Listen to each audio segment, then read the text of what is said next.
It started with a phone call. Vince gave me a shout. And, a lot of people don't know this because there's been other people, who have taken credit for me even getting the opportunity at WWE. But, WWE had contacted me a year previously.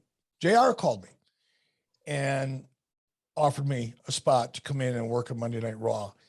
And it was in July, and I happened to have people at my house over the 4th of July. It's kind of a big deal, and people were flying in from around the country, and some were driving in.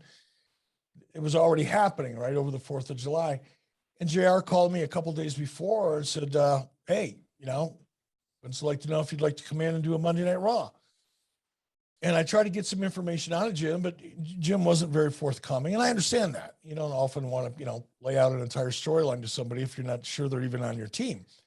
But Jim also had kind of a bad taste in his mouth about me. He wasn't happy to make that call. I could tell, when somebody's anxious to talk to you, and when someone's just doing it because they have to. And Jim was doing it because he had to.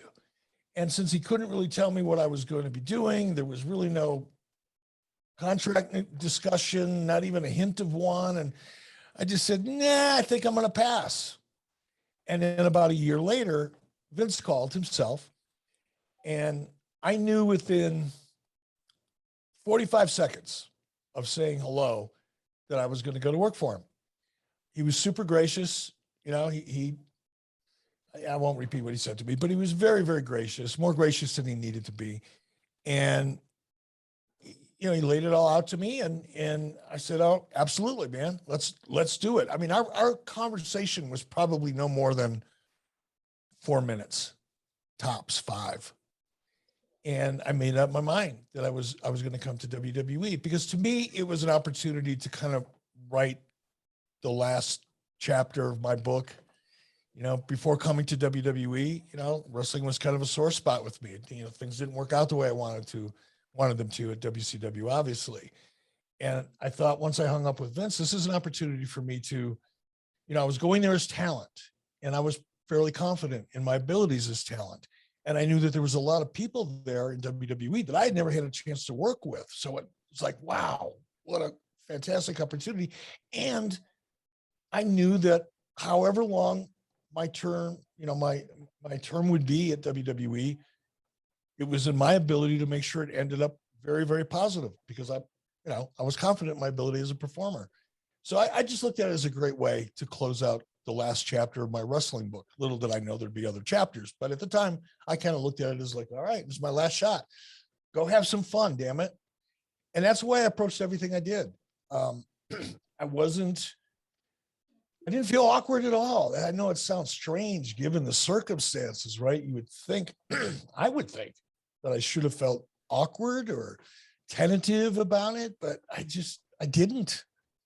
I just knew. I know, Eric, in the back when you come in, and then and this business, as we all three know, it's almost impossible to keep secrets. It's almost possible to make a big major move like Vince and you made without the world knowing almost instantly. But yet you guys were able to be professional about it. And nobody knew, not even the guys in backstage, until later on in the evening, that Eric Bischoff was coming. And all of a sudden, the place went from a normal TV setting, and John could back this up, to kind of a tense type deal. Well, what kind of reaction is this guy going to get? I mean, this is the guy that tried to take food off of our table, just like you did with stories with Brisco and Bradshaw. Just like you did with our podcast with the billionaire Connie. Thank you, John. Thank you. You finally said something positive there. But, it was kind of tense. And then, there were certain guys, I had made some comments about you on a DVD that John. Yeah, you said you wanted to beat my ass if you saw me in an airport. It was exactly what you said. You did say that, Jerry. You said that on DVD.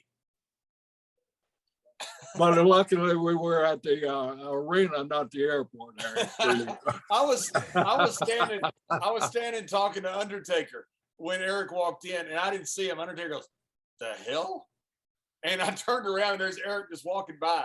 I go, I didn't really expect to see that today. I thought, I tell you, I thought it was great. I thought it was cool. He was there. I had no issue at all whatsoever with it. But it was a shock.